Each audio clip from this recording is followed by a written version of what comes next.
Welcome to another edition of the MMA Lockcast. I'm your host, Manpreet, aka MMA Lock of the Night, and your boy on Twitter at MMALOTN. This week we're going over UFC Vegas 34, headlined by Kelvin Gastelum and Jared Cannonier in a pivotal middleweight scrap.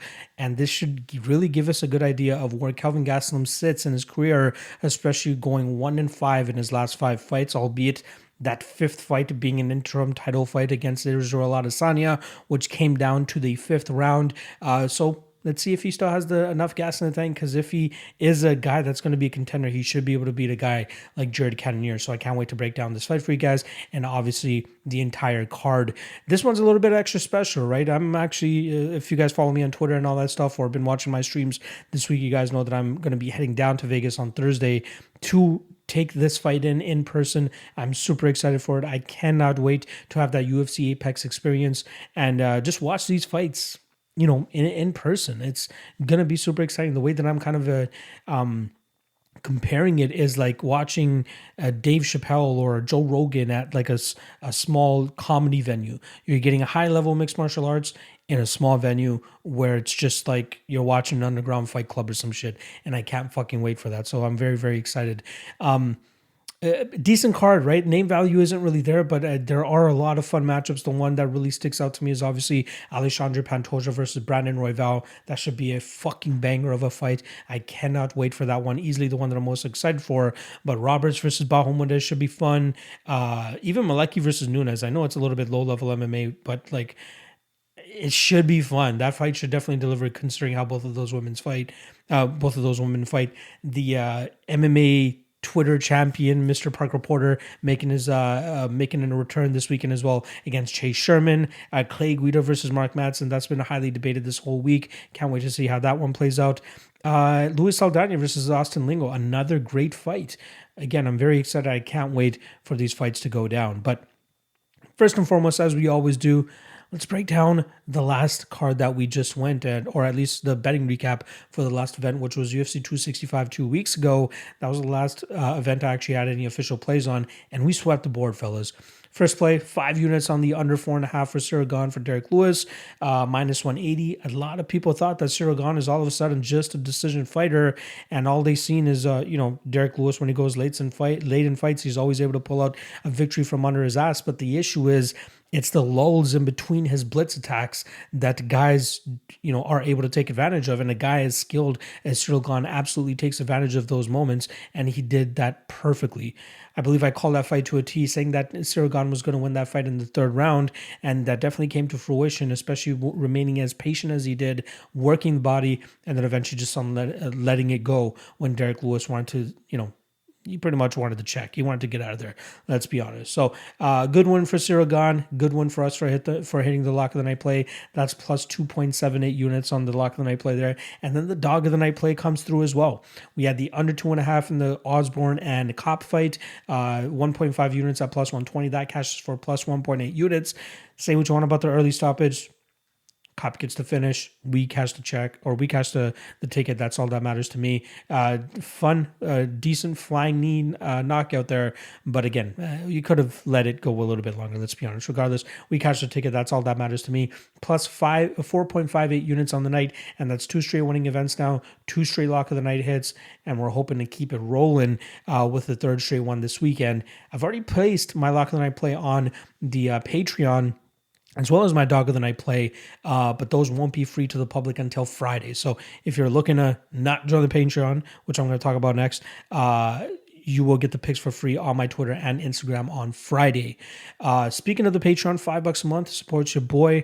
If you guys haven't already hit the like and subscribe, that's the easiest way to support your boy. But if you want to go a little bit deeper, $5 a month for the Patreon. You guys get a best bets and props article. You guys get every single fight. I go through the best prize picks tips for you guys as well.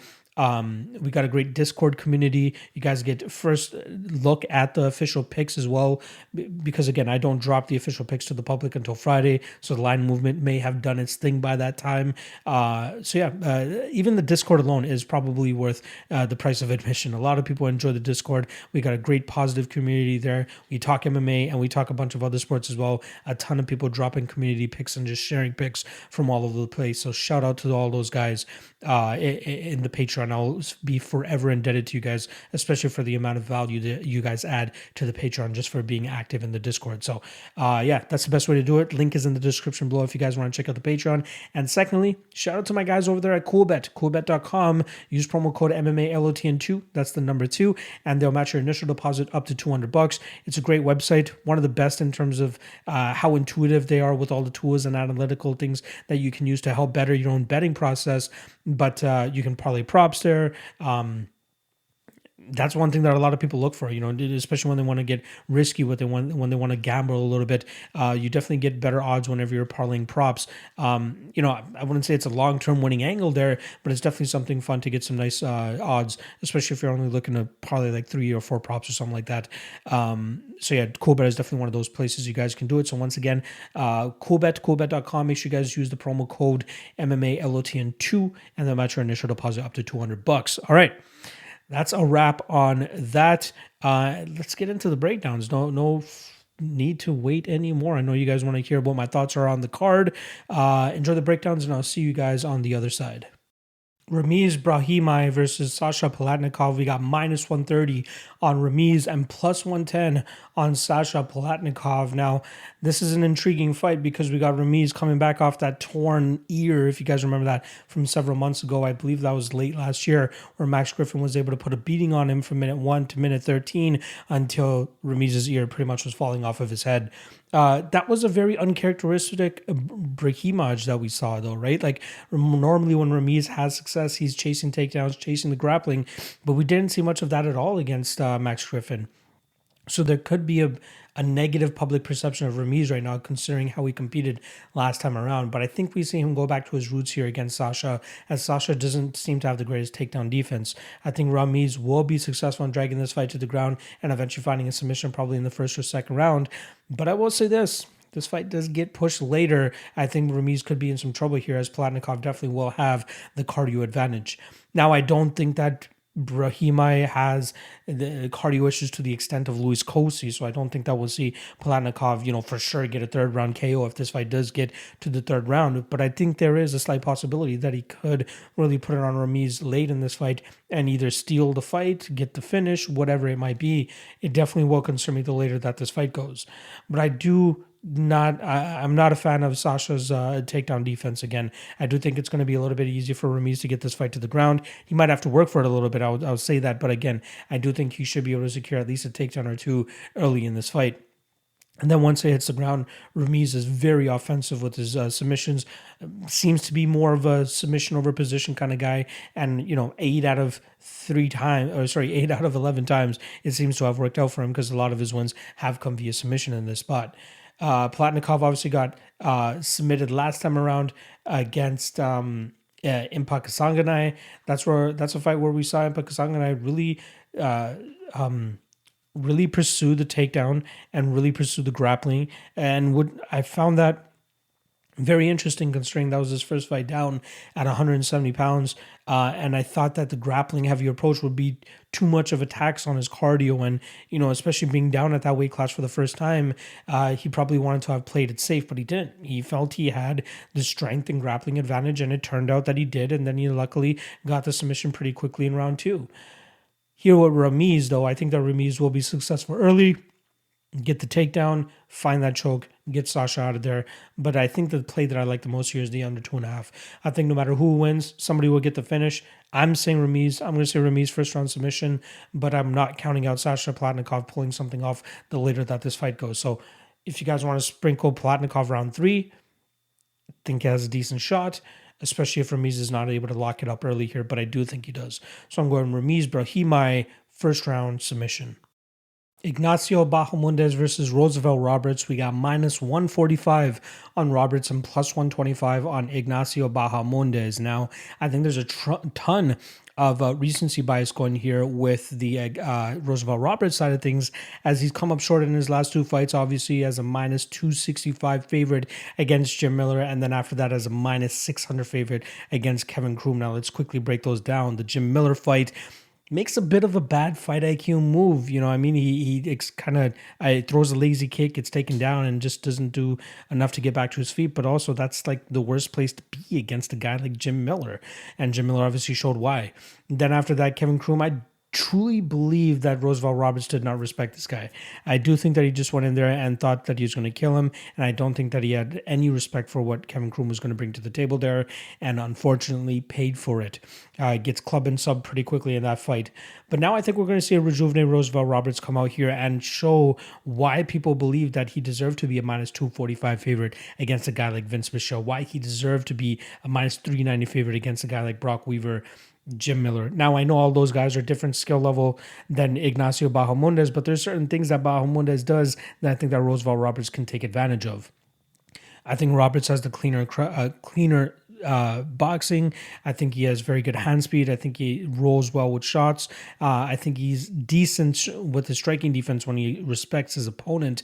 And then I also think that his grappling could definitely come into play here, as I do think that he has a very sneaky submission game that I could take advantage of here against Ignacio Bahamondes, who 2 out of his 4 losses have come via submission, and I do think that Roberts could definitely exploit that advantage that he should have in this fight. My only concern for Roberts in this fight, and the guy who hasn't notoriously shown chin issues, right? The Kevin Croom fight is the first one where he actually gets knocked out. You haven't really seen him rocked, hurt, dropped, or in any crazy trouble from punches in the past outside of the Kevin Croom fight. So I'm not willing to say that this guy's chinny. I'm not going to say he's chinny. I'm not going to say he has durability issues. He needs to show that more than once for me to claim that or to have that as a legitimate concern. My concern is if this fight does stay in the striking round for the majority of 15 minutes, Bahamondes' volume could potentially catch up to the judges, and that could be enough for him to actually get the nod. But I do think that even if this fight does stay in the striking round, the more significant strikes and the more valuable strikes will come from the Roberts side. I think he'll land easy shots here on Bahamondes. Bahamondes doesn't, wear damage very well, as we saw early in the Jock Makdessi fight. Makdessi was able to cut him up and make him bleed and, make it look good for the judges, at least for the Makdessi side. And even the Salvatore Bichetta fight where, Bichetta had a lot of success in terms of closing the distance and landing his own strikes and getting his own game off. I think Roberts will have the same amount of success, but I think you tie in the grappling advantage he has and his hopeful knack of going for takedowns, I do think he actually comes out on the winning end here.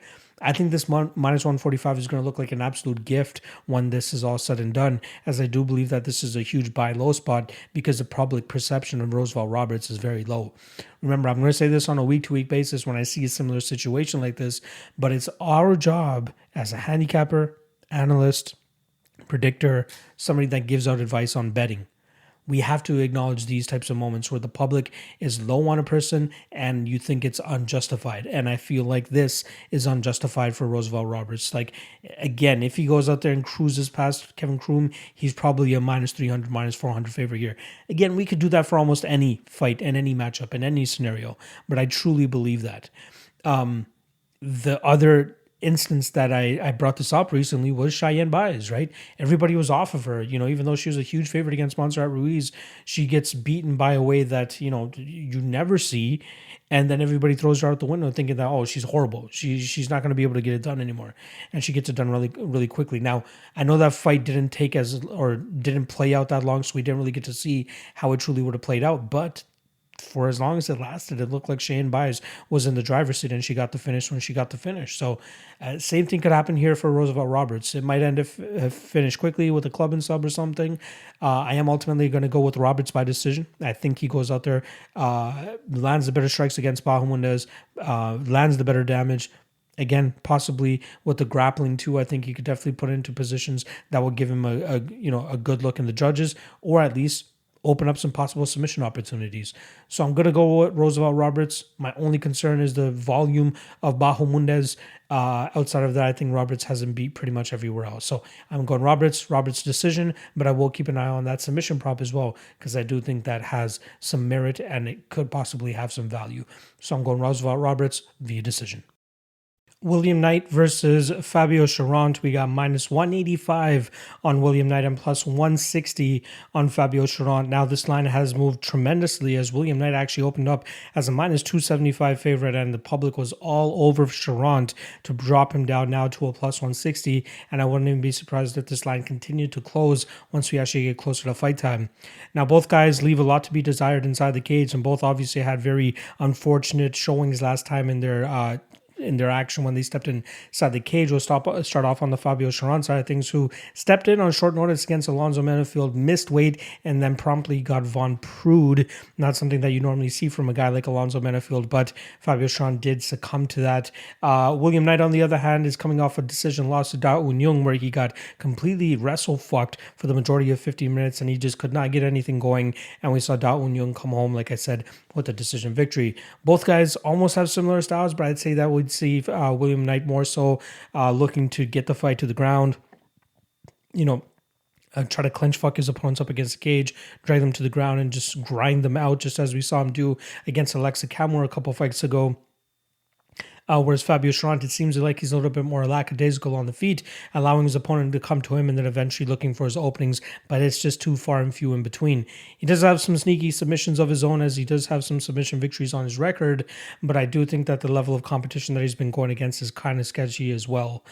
He did get flying knee knockout by Alexa Kamwer on the Contender Series, which earned Kamwer a shot in the UFC, and then he did manage to string together 3 straight victories on the regional scene, the latter of which being an LFA light heavyweight title, which he was able to snatch after he got a victory over Myron Dennis via decision. That was a 5-round fight that he was able to go. So I'm expecting to see a better Fabio this time around compared to what we saw last time. Obviously, we didn't get to see much of him, but he also gets to get a full training camp this time around. So I'm sure that's going to be very important for him to at least go out there and showcase the totality of his skills rather than just going out there and getting subbed really quickly. William Knight, does sketch me out a little bit, right? It feels like he was that guy you could have relied on to go out there and just grapple fucking clinch fuck opponents, but his gas tank looked really sketchy last time around, and luckily enough for him in that Alexa Kamwer fight, his gas tank was much better than Alexa Kamwer, which is why he was able to, do the William Knight thing for the full 3 rounds. Fabio Cherant, again, could be sneaky with submissions here. I don't think as much off of his back as when he's on top, so that's going to be something to keep an eye on. But I do think that he has the better striking in this fight. Not by much, but I definitely think he could definitely put it on William Knight a little bit better. Both guys could be carbon copies of each other's too, and it would be interesting to see how this fight plays out when it actually goes down. But I do lean on the side of the dog. Plus 160 on Fabio isn't too bad, considering that I don't think William Knight should be anywhere near minus 200 against most guys in the UFC, even Fabio Cherant. So this is a fight, in my opinion, that I'm going to be completely fading, though. I don't think I'll have much money on this fight. At most, I think I might just take a poke at the over. I know it's a little bit chalky. Maybe you can throw into a couple parlays, but the over 1.5, I think, is very live here, as I do think that we'll see this fight get dragged later into the second and third round with both guys, kind of jockeying for position and trying to get grappling dominance, as I believe that they believe that will be the best path to victory for either one of them, whoever is able to implement it effectively enough. I think it will be Cherant. I think he'll have a little bit more than what William Knight's going to be bringing to the table here, ultimately, which is why I'll go with the underdog. Not a big spot here. Again, very low confidence, probably the lowest confidence I have on this entire card, but I still will side with the underdog here in Fabio Cherant. So I'm going Cherant, and I'll take him via decision. Malecki versus Josiane Nunes. We got minus 155 for the Swede and plus 135 for the UFC newcomer Josiane Nunes. If you guys remember, Josiane Nunes was actually scheduled to fight Zara Farn a couple weeks ago, but Zara absolutely botched her weight cut and the fight eventually got canceled, and Josiane Nunes' UFC debut was put on hold. But here she is coming this weekend taking on Malecki. Now, stylistically speaking, this is kind of a similar fight. However, we got a much better fighter now in Malecki compared to what we were getting with Zara Farn. I do think that Josiane Nunes will have difficulty, just as I believe she's going to have against Zara Farn, but I believe that Malecki even has the upside of potentially getting the finish in this spot. Malecki, world champion Muay Thai fighter. Obviously was on the Ultimate Fighter, lost her first fight against Leah Letson, but I believe she's definitely learned a lot from there and is starting to round out her game. We've seen some grappling chops from her here and there, but she definitely does do her best work when she can get her Muay Thai going, and I do expect her to do that here against Josiane Nunes. The big story here, pun intended, is the fact that we're going to have a 7-inch height advantage for Bea Malecki, as well as a 7-inch reach advantage. So we'll have to see her go out there and actually maintain that distance effectively so that she can really get her game going. Because Josiane Nunes' game is highly predicated on closing distance and swinging dumb leathers. Because I do think that she wants to go out there and try to knock out her opponents that, you know, she's pretty much been able to do over her last several fights. A lot of her success comes from, you know, getting beat early in fights by her opponent, but then coming back once they start to gas and then really start to put the hurting on them after that, and then getting the win later in the fight. But unluckily for her, she's going up against a girl that does not gas. You know, most if not all of the wins that Josiane Nunes has comes from the fact that a lot of her opponents have gassed, but Bea Malecki does not. She will be able to keep that pace from minute 1 to minute 15. However, I don't even think we're going to need 15 minutes from this. Heck, I don't even know if we'll need 10 minutes for this. I think we'll see Bea Malecki have tremendous success with their striking from the range, and then when they do end up getting close into close quarters, I think we'll see Bea Malecki actually snatch onto that Muay Thai plum and really get those knees going, and I think that's going to have a tremendous effect on Josiane Nunes, and I think that actually will ultimately put her away. I think Nunes' best way to win this fight is if she drags this fight to the ground, but historically speaking, from all the tape that I've seen, it doesn't seem like she actually pursues the takedown much. She prefers to go out there, swing them gloves, swing those hands, and try to find a knockout. Now that she's in the UFC, there is a potential that she kind of goes out there and tries to look for the takedown, knowing that she's going to be outgunned on the feet, but you can't really say that without actually seeing it, and I just don't see it happening. I think she sticks with her old ways and tries to get the knockout here over Malecki. Now, it is a little bit discouraging seeing Malecki get touched up as much as she did against a girl like Veronica Macedo, considering that Macedo is a lot shorter than her as well. But I think that there's a huge difference between Macedo and Nunes in the fact that Macedo moves around a lot more, right? She's a lot more hippity-hoppity and looking for her spots and blitzes very well and lands shots that way. Whereas Josiane Nunes looks a little bit more flat-footed. She does have some blitz attacks of her own, so I'm not saying that she's not even going to land, one punch in this fight. I think she'll land a couple strikes here, but I do think that she won't have the most zest or sauce on those shots, which is why I don't think she'll be able to put out Malecki with any of those strikes. So I do think we see Malecki maintain distance pretty well here, and I do think that she eventually gets a knockout. But I do like the under 2.5 in this fight. I think both women have finishing capabilities. I'd be interested to see if Bea Malecki decides to actually take this fight to the ground, impose her size and her strength against Nunes, and try to look for a submission or even some ground and pound on the ground. But I have seen Nunes reverse positions in the past, but I just don't know what the level of those opponents were compared to what we're getting here with Bea Malecki. It is a little discouraging as well, also seeing Bea Malecki is only 2-0, at least according to Tapology. According to Sherdog, she's 4-0. There's a possible mix-up with the fact that a couple of Bea's amateur fights should have actually been pro fights. Not sure what's going on there, but what I'm trying to say is the fact that she, doesn't have much MMA competition, but I think the experience that she's been able to accrue through her Muay Thai career is enough to actually offset the lack of experience that she has in the MMA world. She's been, like I said, it seems like she's working on her grappling a little bit. She's been working with some great teams like Fortis and Extreme, and she's done some work over there in Stockholm as well. But I think we'll see her start to put it together very well. And I think that this is a great matchup for her to go out there and get the dub as well. So I'm going Bea Malecki. I actually think she'll get the finish probably in the first round here, landing some beautiful knees up the middle. I think that's going to be her key here, especially when you have Josiane Nunes, who dips her head a little bit when she throws her big strikes, and I think she'll meet a knee on one of those counters and will ultimately end her night. So I'm going Bea Malecki, first round TKO.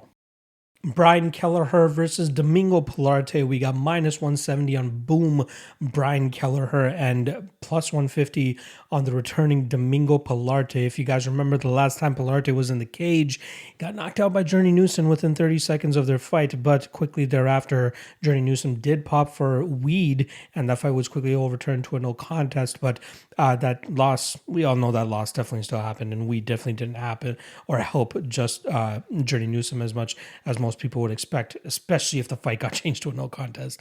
Before that, Domingo Pilarte went out there and got out grappled for at least 2 solid rounds by Philippe Kelleher, losing as a minus 400 favorite. So not a good look for Domingo Pilarte there. And then before that, he had that Contender Series fight where he was a minus 320 favorite against Vince Morales and almost shit the bed once again, where we saw Vince Morales land a lot of significant strikes in that first round, close to finishing Domingo Pilarte in that first round. Pilarte, luckily enough, survives and then eventually gets that submission in the second round. Before that, let's go a little bit further before that. He had the Adrian Yanez fight. Very good fight, close fight, split decision. I did favor Yanez for more so doing the damage compared to Domingo, who's kind of just wrestling for his life. And there was even an instant at the ending of that third round where we saw Yanez unloading on Domingo Pilarte, and the referee looked like he had his mind made up that he was going to stop the fight. Goes in to touch the guys, which obviously signifies that the fight is over. But right at that particular moment, Pilarte shoots for a perfectly timed takedown, gets the takedown, and the fight continues on, and he wins a split decision. He does not look good when he's getting hit, nor does it look like he likes getting hit. Not saying anybody enjoys getting hit, but as a fighter, you have to have a certain threshold for the punches that you're going to take and the damage that you're going to feel inside the cage. And it doesn't seem like Pilarte enjoys any of that. And you don't want to be getting hit by a guy like Brian Boone Kelleher, because we definitely know how much power he has in his hands. Not to mention the amount of experience, having 34 fights of experience coming into this fight. That's over 3.5 times the amount of experience that Domingo Pilarte has too. I think Pilarte's only real chance to win this fight is if he takes the fight to the ground, because on the feet he doesn't look that comfortable. He has a high kick that covers good ground, a left straight down the middle which does a decent job as well, but that's really about it. He has decent power at times. He's finished some guys with his hands in the past, but again, it's very rudimentary and it doesn't look, like there's much technique behind it, if I want to say that. Like, I'm trying to say that as respectfully as I can.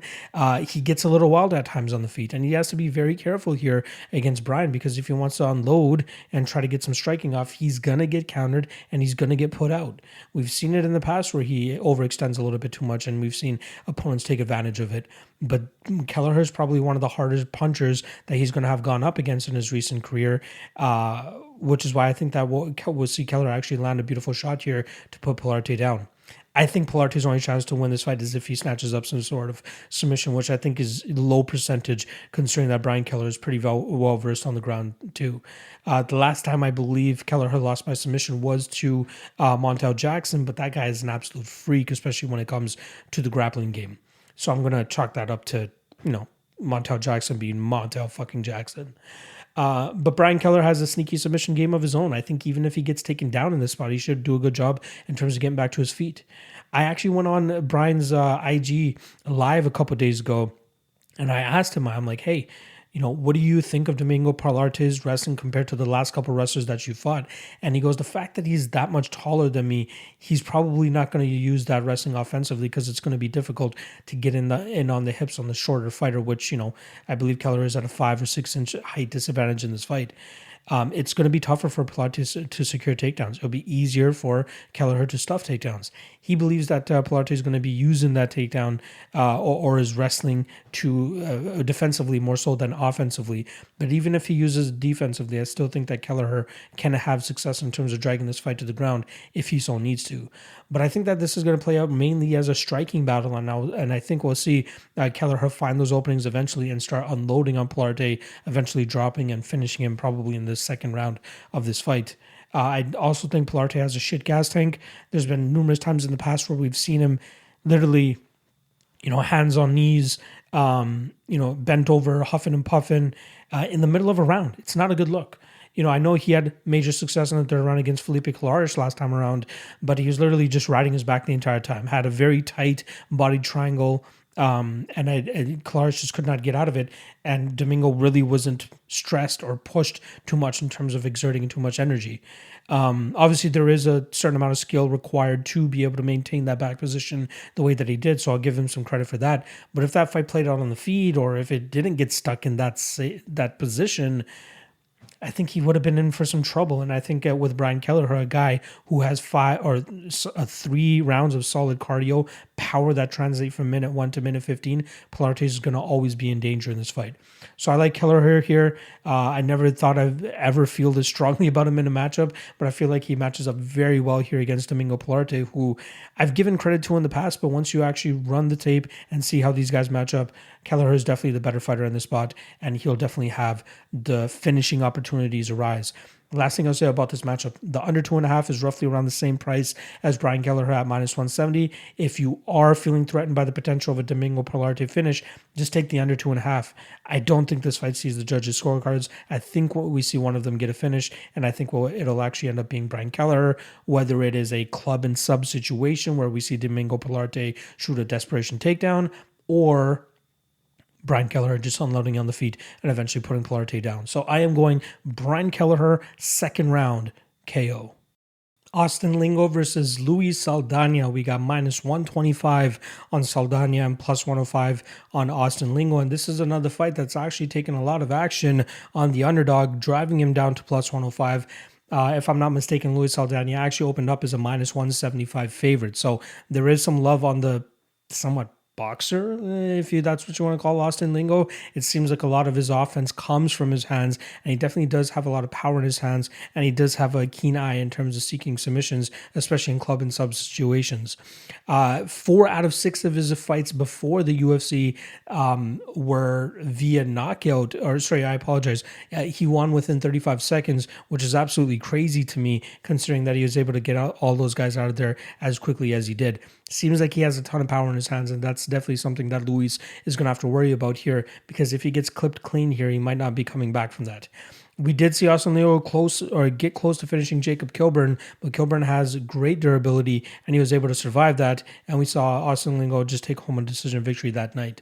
Luis Saldana, on the other hand, coming off gift of a decision, I'd say. I did have money on Jordan Griffin, so I might have a little bit of bias in that spot, but I thought Jordan Griffin did enough to win at least 2 of those 3 rounds against Saldana. Unluckily for Jordan Griffin, he loses that fight and promptly gets cut by the UFC, which is just not a good look considering how close and competitive and fun a lot of Jordan Griffin fights have been, but that's the cold, hard business of the UFC. Saldana, I'm not ready to write him up though after that Jordan Griffin fight, right? Austin Lingo is a completely different opponent. Jordan Griffin has great grappling, scrambling, and submission attempts, whereas Austin Lingo, I don't think he's as good with the grappling or in the wrestling, and I don't think it'll be as easy for him to implement that grapple-heavy approach against Saldana as most people think he would. I think we'll see Austin Lingo kind of marching down Saldana for the majority of this fight, putting that patented Austin Lingo pressure on his opponents, but I do think that we'll see Luis Saldana do what Luis Saldana does. Stay on the back foot, land jabs at range, land kicks, spinning back kicks, maybe go for your own grappling. I think he can be serviceable enough in the grappling here to kind of nullify the heavy punching and power that Austin Lingo is going to be bringing to the table here. But I think that we'll see Saldana stay disciplined enough, stay on the outside, roll with the shots, avoid the shots, keep the distance, let his strikes go, and just let the points add up and him take home a decision victory.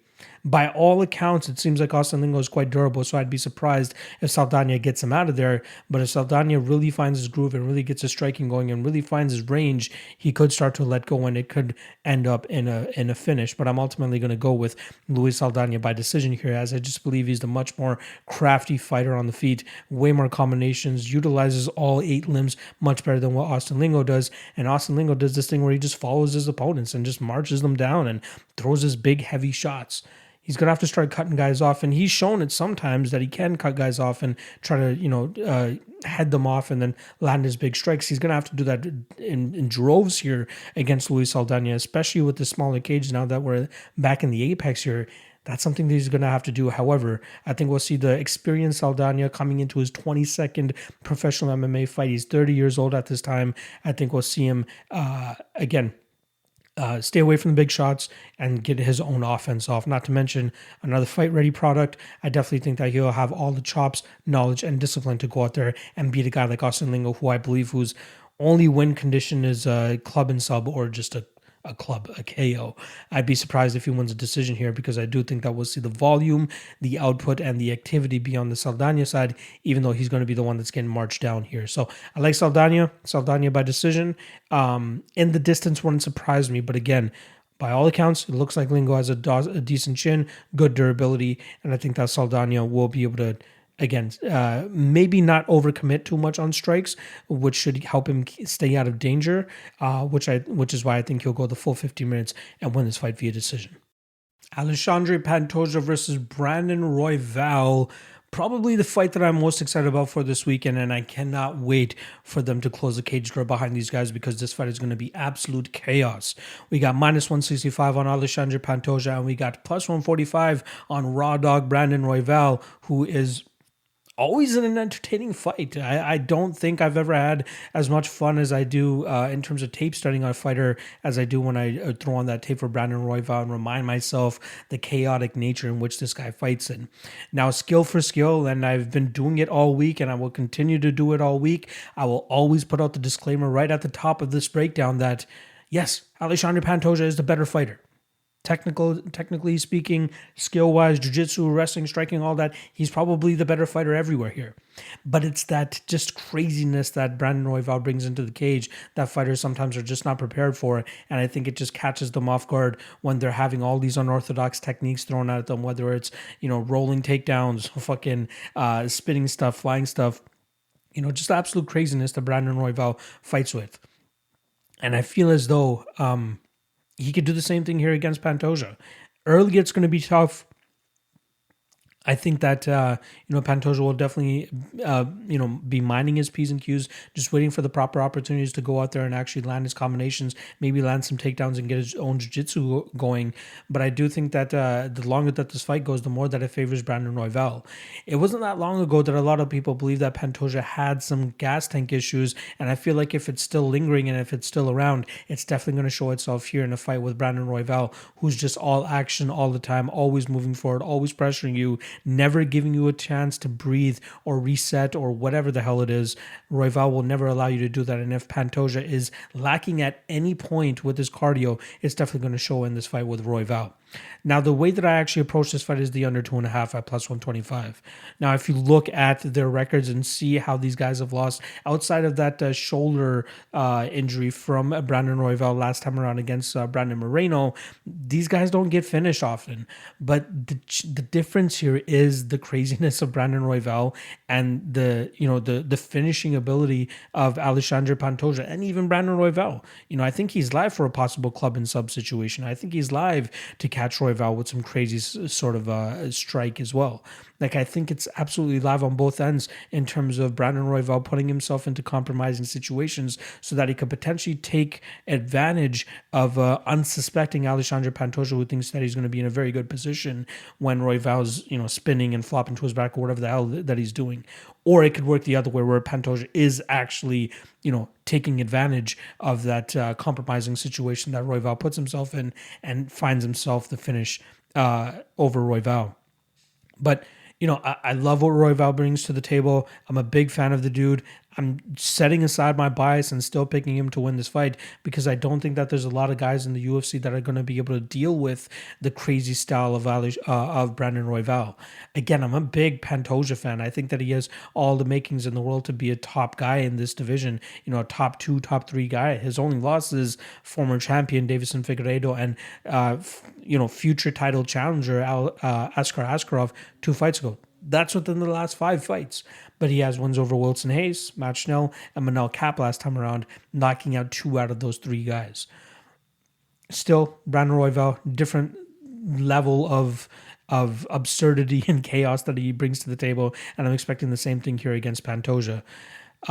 Again, just like I said, disclaimer at the top of this breakdown, Pantoja is the better fighter, but I just don't think that he's going to be able to react well or, be able to handle the chaos and style of Brandon Royval that he brings to the table. So I wouldn't mind a shot on Royval as a dog at plus 145, but I think the way that I'm going to approach it is the under 2.5 at plus 125, as I do think that one of these guys will eventually get the finish.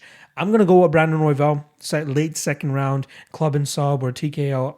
It's going to be tough for me to call which exact way that he does it, but I think that he's sneaky enough to find a situation where he's going to take advantage of Alexandre Pantoja, catch him with something, and then lock up a choke of some sort. So I'm going Brandon Royval, second round sub. Could see a TKO, but I'll go sub for the sake of this breakdown. But the under 2.5 is what I'm going to be looking at more so. Last thing I'll say, Royval round 3 plus 1600 last time I checked. Going to definitely be sprinkling that as well because I do think that there's a good shot that that could hit as well. So yeah, I'm going Brandon Royval round 2 submission. Austin Hubbard versus Vince Pichel. We got a pick 'em here, minus 110 on both sides.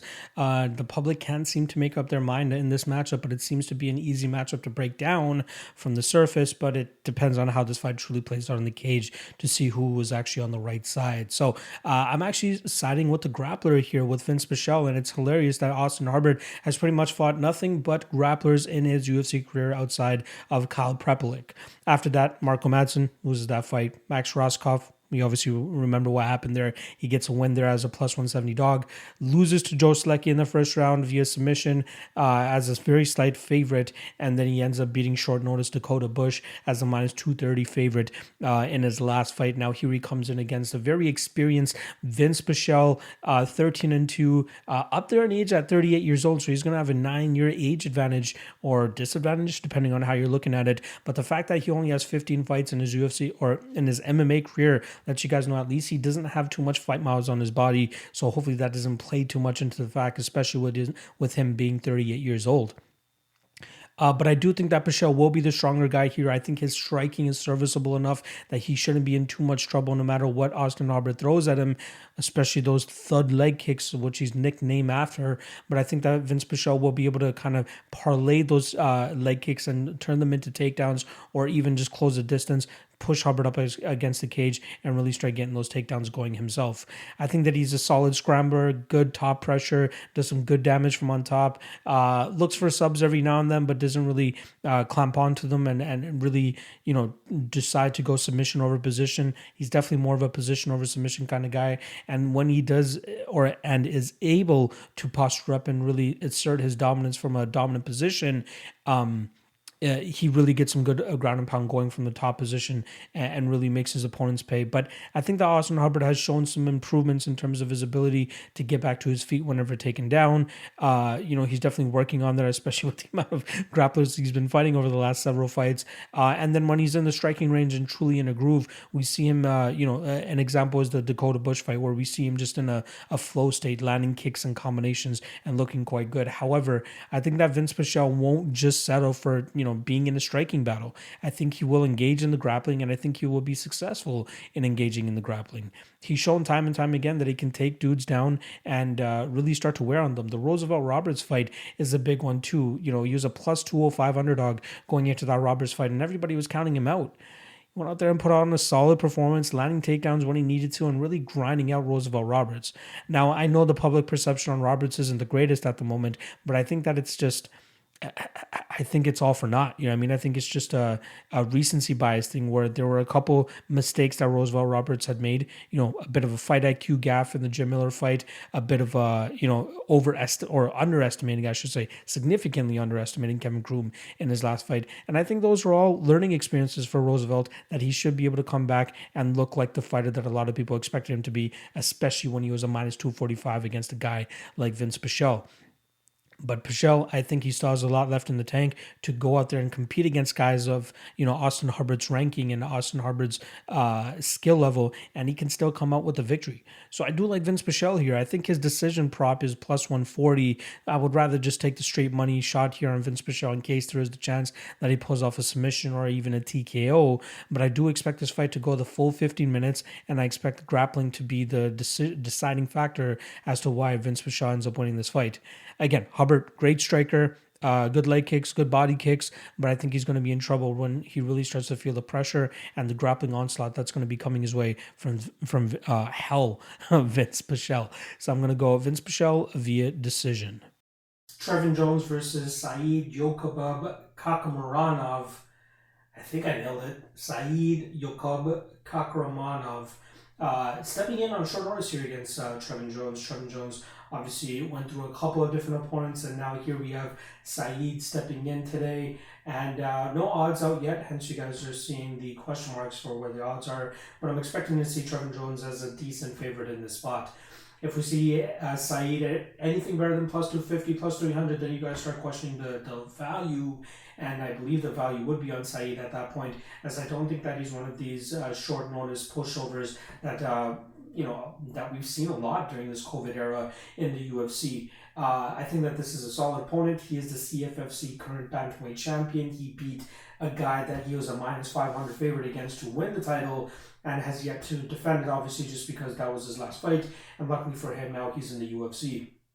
I think, he does have a judo background. He shows some good takedowns, shows some good control on the ground, shows some good power in his hands, but he's a little bit wild on the feet, which I think will be his ultimate demise in this fight. But I think that this will be a very, very fun fight, and I think he'll definitely bring out the best in Trevin Jones. Trevin Jones, on the other hand, like I said, he's been recycling and cycling through a bunch of different opponents, and luckily for him, here comes Saeed, who, knock on wood, hopefully ends up making the walk into the cage this weekend. But Trevin Jones definitely wants to follow up his knockout win last time over Mario Bautista as a plus 200 underdog, and I'm sure he's going to be happy to be the favorite this time around.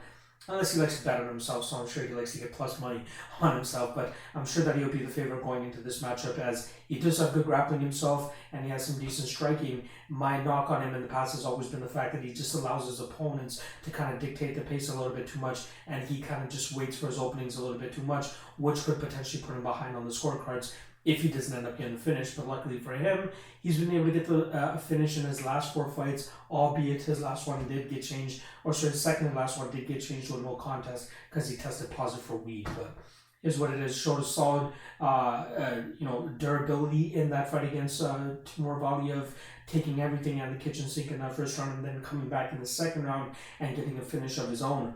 The Mario Bautista one, Bautista looked solid, and then Trevin Jones had other plans, eventually knocking him out. I believe that one was in the second round as well. And I definitely think he has the KO power here to put out Saeed as well. The thing that the line that I'm actually going to be looking to target for this matchup is the under 2.5. I think that there is going to be chaos in this fight. I think there's going to be violence in this fight. I think both guys have a high upside of getting a finish no matter which side it is, whether it's a KO or a sub from either guy. But I do ultimately think it's going to be the Trevin Jones side of things who capitalizes on the wild nature of Saeed striking. I'm interested to see how Kakhramonov decides to tackle this fight. Right, he's shown in the past where he wants to go out there and grapple fuck his opponents, and then he's shown sides where he goes out there and just absolutely blasts them on the feet. I feel like he's going to deal with some decent resistance regardless of which way he decides to approach this fight with Trevin, but I do ultimately think that we'll still see Trevin get the better of him here. I'm not going to have too much exposure on Trevin Jones in this fight. Like I said, I would rather tackle the under. For some reason, I feel like the under 2.5 will probably be plus money here. If it is, I'll definitely be looking to take advantage of that. But I do ultimately think that we see Trevin Jones land the better strikes on the feet, eventually finding that knockout blow probably in the second round, or even first round in this fight. I wouldn't be surprised to see Saeed come out like a bat out of hell, as we've seen from a lot of these short notice newcomers, knowing that maybe their gas tank isn't up to snuff considering the short notice nature of the fight. So let's try to get the opponent out of there earlier. Sometimes it's worked out like Justin James, and other times it doesn't work out like Jamie Simmons when he got knocked out by Giga Chikadze. Again, completely different styles and level of experience between all those fighters I just named, but still there is definitely that narrative that Saeed could come into this fight with that I got to get this done sooner than later because my cardio is not going to hold up if we go the full 15 minutes. With that said, I'm going to go Trevin Jones, first round KO, but the under 2.5 is the one that I'm going to be looking at. Hopefully that's the widely available total that they actually end up releasing. So I'm going Trevin Jones, first round KO. Parker Porter versus Chase Sherman. We got minus 190 on Sherman and plus 165 on Parker Porter. Now, a lot of people are excited for this fight just due to the fanfare that Parker Porter has seemed to muster up for himself, especially after pulling off that upset victory over Josh Parisian last time around. They're very interested to see how he stacks up against a guy like Chase Sherman, and I think he stacks up pretty well as long as his durability can be up to snuff in this spot. Now, the way Parker Porter won last time around against Josh Parisian was just pressure, staying in his face, pushing him up against the cage, winning some minutes there, but really landing some good shots and finding the range when he needs to, not to mention landing some good leg kicks as well, which I think is going to be very important for him here, especially against a guy like Chase Sherman. Parker Porter, again, seems to be the butt of the joke in the MMA betting community, but he definitely still has the chops to go out there and spring upsets like he did last time against Josh Parisian. I feel like this is another prime spot for him to do so, as long as his durability holds up, as I do think that Chase Sherman holds a little bit more knockout power than we saw from Josh Parisian last time around.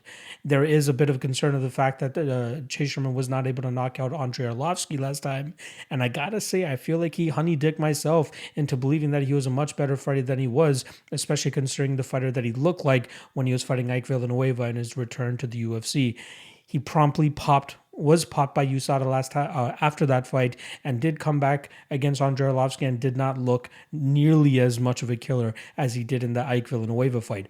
I'm not sure if he just didn't respect the power and the fighting style of Ike Villanueva, or he just gave too much respect to Andrei Arlovski, but he marched him down for the majority of the fight, but just did not choose to throw enough, which is why Andrei Arlovski was able to pull out the decision victory in that fight, landing more decisive blows, especially at opportune moments, which the judges definitely scored in his favor.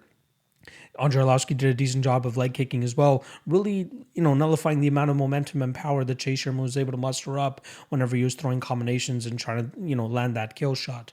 With Parker Porter here, I feel like he is going to be backed up as well himself, but he does a good job in terms of finding his opportunities, just like Andrei Arlovski, to blitz forward, land a couple strikes, make it look good to the judges, and then get back out of the way, and then rinse and repeat, land a couple leg kicks here and there as well, but then once again close distance, land a couple shots on the feet, and get back out of distance. I think another very good thing for him to do in this fight, especially early, would be to try to tie up Chase Sherman up against the cage and really start to get the blood into those muscles, into those arms, and really start to drain and wear on the gas tank of Chase Sherman, which just did not look the greatest last time around. I'll say this, even though he was marching down Andrei Arlovski, it's just his volume and his output that really lacked in that fight, which is why the judges ended up going to the Andrei Arlovski side. And I can see the same thing playing out here. My only concern is the fact that Parker Porter could potentially get clipped early and put out. But if he doesn't, I think that you're really banking on a low percentage outcome for Chase Sherman to go out there and, just knock out Parker Porter. Could he win by decision? It's a possibility as well. I think that he is the much cleaner striker, and he definitely shows much better technique than Parker Porter, but it's just all about putting it together and actually finding, the groove to get in there and actually get those strikes off. His calf kicking game in the Ike Villanueva fight was bar none. I thought it was one of the best that we've ever seen in terms of performances, implementing the calf kick and then letting your hands go after. We just saw none of that in the Andrei Arlovski fight. I'm not sure what really put him off that. Maybe him going down to Sanford MMA now will remind him, okay, I do have that calf kick that I could potentially pull out here against a guy like Parker Porter, and then, get my hands going and eventually get him out of there with the knockout. But again, I don't want to completely write off Chase Sherman after that last performance against Andrei Arlovski. However, I still do feel like Parker Porter could make this a much more difficult matchup than most people are expecting it to be for him. So I am ultimately going to go with the Parker Porter side of things here. There are a lot of good guys that I respect that are on the Chase Sherman side of things here, and I get it. This is a kind of an iffy card in terms of spots that you want to go deep on, and I've seen some people pretty deep on Chase Sherman, but I do think that this is a spot that Parker could survive that early onslaught from Chase and then really start to put it on him after, again, leg kicks, clinch opportunities, and those blitz attacks where he's able to kind of land some good shots on his opponent and really start to sway the judges his way. We need to see a more urgent Chase Sherman, somebody that's willing to throw more volume out there, and then obviously be a little bit more accurate with his strikes if he's going to get the win. With that said, I like the plus 165 on Parker Porter in this spot. I think he ends up winning. Am I going to make it my dog of the night play? More than likely not, because I do like a couple other plus money spots instead. But I do think that Parker Porter is worth a little bit of a stab here, considering what he brings to the table. Again, durability is my only concern with Parker Porter in this spot.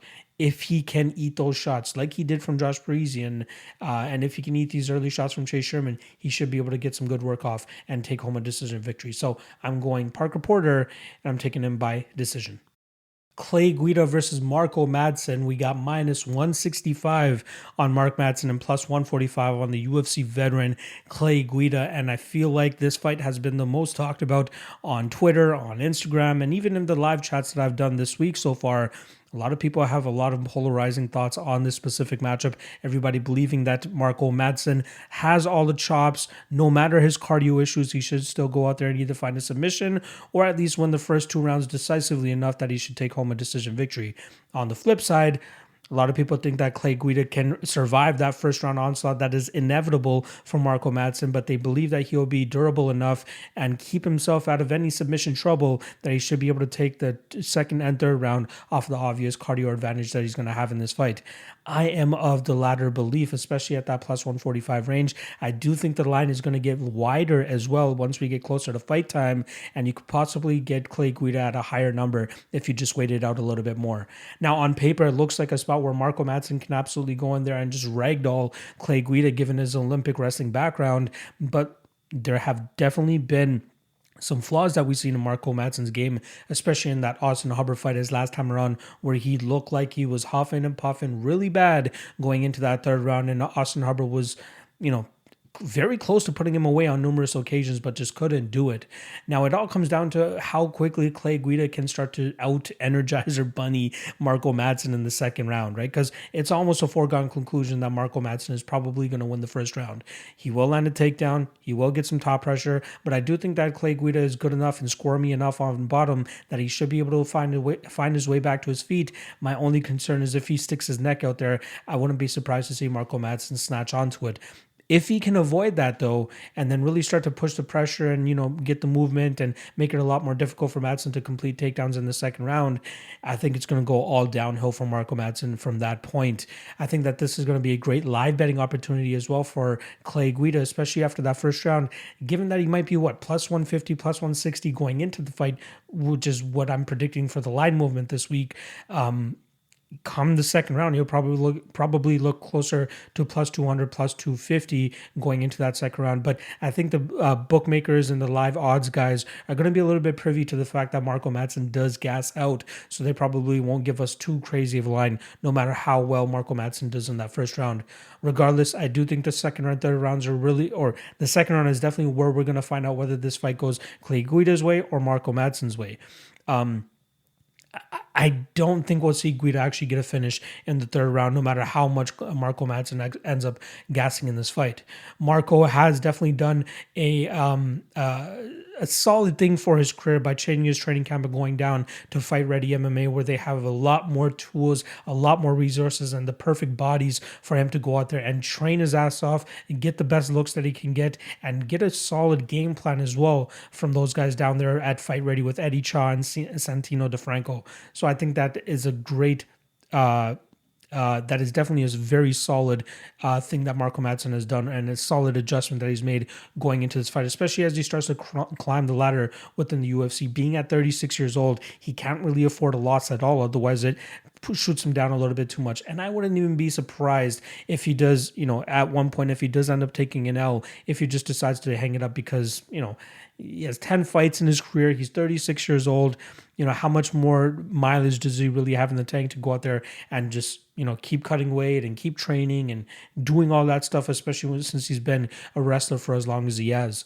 But I do like Guida on the spot. I do think he will survive that first round, and I do think that we'll see that Energizer Bunny style start to take over in the second and third rounds, where maybe he starts landing takedowns late or he starts getting his game going, right? He's shown in that last fight against Michael Johnson as a plus 160 dog that you can't count him out. The guy can still go out there and land takedowns and do what Clay Guida does. And stylistically speaking, Clay Guida may not be the favorite, or may not be favored more often than not against anybody other than Marco Madsen, especially if you're talking about top 20 guys in this lightweight division. But I do think that how he stacks up here against Mark, and how the cardio will play out, how the wrestling exchanges will play out, and the fact that Mark Madsen relies on the wrestling and how much energy that that sucks out of a fighter, it's not good. You know, I mean, Marco Madsen, I believe he really needs to go out there and rely on getting that early submission stoppage here against Clay Guida. Otherwise, I think he's going to get outworked in the second and third rounds. Last thing I'll say about this fight, a lot of people are saying, oh, Mark Madsen has a couple of decision victories on his record, but let's be honest. All of those fights that he was having on the regional scene on his lead up to the UFC were all setup fights. Let's be honest. There was all setup fights just to get him to the UFC. Now he's in the UFC. He's really going to have to start, putting his head down and really start to put in the work because he's not getting any gifts, just as he found in the Austin Hubbard fight. Even though he won that fight, maybe minus 320 was a little bit too high of a line for him, especially considering how that third round went. So I think people are privy to that now, which is why the line is where it is with Clay Guida. But yeah, I like Guida here, and I'm going to take him to win this fight by decision by outlasting the Olympian. And again, taking this fight by decision. Time for the main event. We got Kelvin Gastelum going up against Jared Cannonier. Cannonier coming in as the minus 150 favorite to the underdog of Kelvin Gastelum, who's coming in at plus 130. Now, the interesting aspect of this line movement is the fact that Kelvin Gastelum actually opened up as a plus 175 underdog, and the public has quickly bet him down to, I saw him close to plus 125 at least yesterday, but now it's gone up to plus 130, just a couple points, so nothing big there. But the public definitely did not agree with the fact that Kelvin Gastelum was such a big underdog in the opener here, and I agree with them. I'm actually siding with Kelvin Gastelum in this spot, and the main question I asked myself when I really started to break this fight down is, where is Jared Cannonier really better than Kelvin Gastelum? He has great power. He used to fight at heavyweight, and obviously some of that power is going to start translating down to middleweight, but he's not really going out there and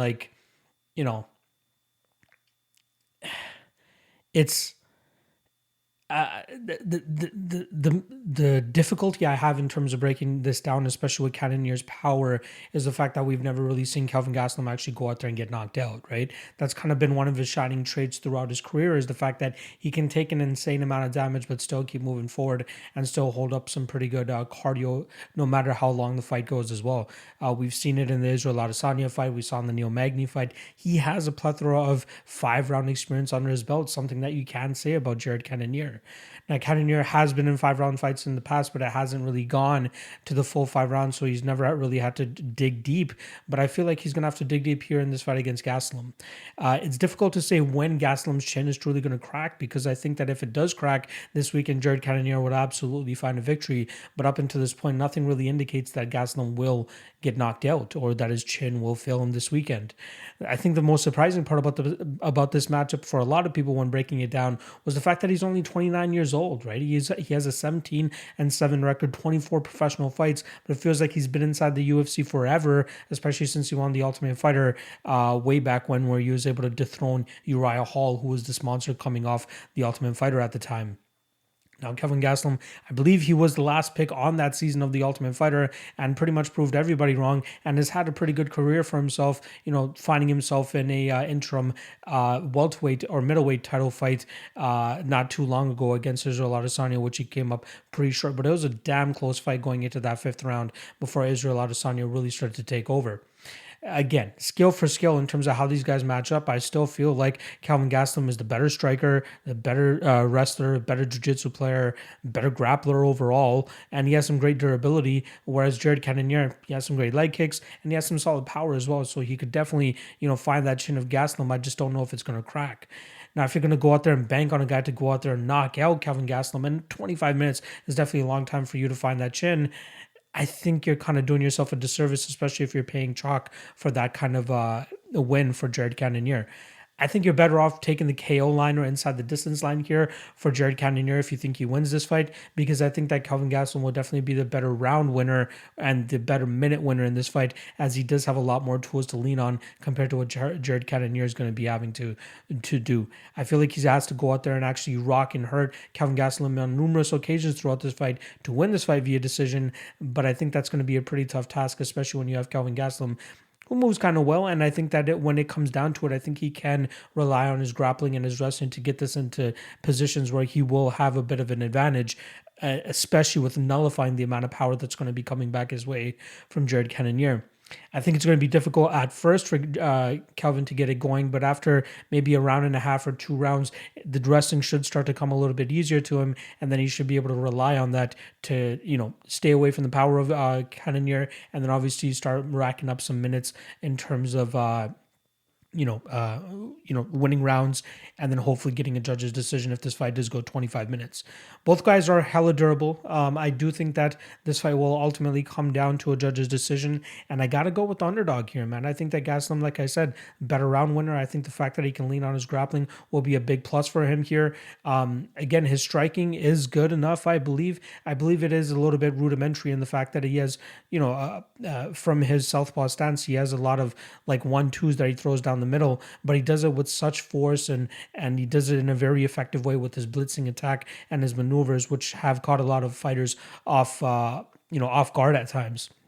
He could do that here against Cannonier, but he's going to have about 7 or 6 inches of reach to close first, and then he's going to be at a 2-inch height disadvantage as well. But then again, what else is new for Kelvin Gastelum when he's talking about being at a size disadvantage whenever he fights at middleweight, which he has done for the past several years at this point. I do like Gastelum in this fight. I do like him by decision. I think the decision prop is the one that I would look to take here, or even the overs. If you have access to the over 3.5, shout out to my guy Clint, who I did the show with earlier this week. That's something that he kind of pinpointed, but unfortunately the 3.5 is more of an alternate total, so not a lot of bookies actually have access to that. But I do like the 3.5 around that -130, -140 mark, as I do think that we'll see this fight actually go the full 25 minutes. So I am going to give credit to Jared Cannonier and the fact that he could potentially knock out Kelvin Gastelum here. Just like looking through, the last handful of opponents that Kelvin Gastelum has gone through, Cannonier might be the hardest hitter out of all of them. We got a very timid Darren Till against Kelvin Gastelum, considering that was Darren Till coming off that championship loss to Tyron Woodley. Israel Adesanya, good technician, but not a crazy one-punch knockout kind of guy. Jack Hermanson, more of a grappler. Ian Heinisch, not a knockout puncher. Robert Whittaker, again, more of a technician with the striking rather than being a one-punch knockout kind of guy.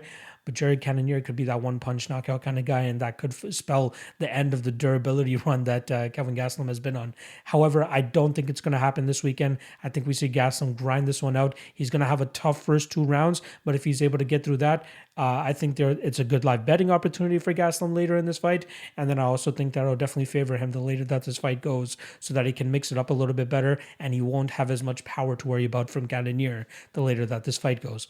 So all in all, I'm going with Kelvin Gastelum, and I think he wins this fight via decision. And that's a wrap on the breakdowns.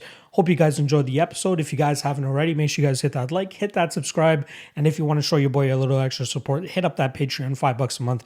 I've already explained all the perks, and you can obviously see the perks in the description below. And lastly, shout out to Coolbet, coolbet.com. Use promo code MMALOTN2, and they'll match your initial deposit up to $200. Trust me, it's a great site. You're going to want to check it out, especially if you're looking for a new bookie. Coolbet will definitely fill that void for you. I'm off to the fights in about 36 to 48 hours. I can't fucking wait. I can't do my math right now because I'm so excited. Going to be off to Vegas on Thursday. Going to be doing the Prop You Up show at 4 p.m. Eastern from Vegas. It's going to be the debut episode for my guy, MMA Fox, aka John Stargarian. As you guys know, if you guys haven't already heard, the Prop You Up show, Cody will only be doing the pay-per-view episodes with me. And then the Fight Night episodes I'm going to be doing with my guy, John, who is a very, very sharp dude that you guys are going to want to hear from. So I can't wait to do the Prop You Up show with him. Friday, Ultimate Weigh-In show, that should be taking place around 5 p.m. or 6 p.m. Eastern. I haven't finalized the guests yet, but as soon as I do, I'll let you guys know. I'm hoping to do it live with somebody in person, since I'm going to be in Vegas, and we got a ton of knowledgeable people over there. And then Fight Day live chat, regular time, 1 p.m. Eastern, which will be 10 a.m. Pacific time. So I'm going to have to get my ass up nice and early for you guys to do that Fight Day live chat. But normal scheduling throughout the week in terms of content that's going to be coming out, but slightly different times in terms of when you guys normally expect it. So keep your eyes peeled for all of that. All right. Good luck on your bets this weekend, and I'll see you guys throughout the week.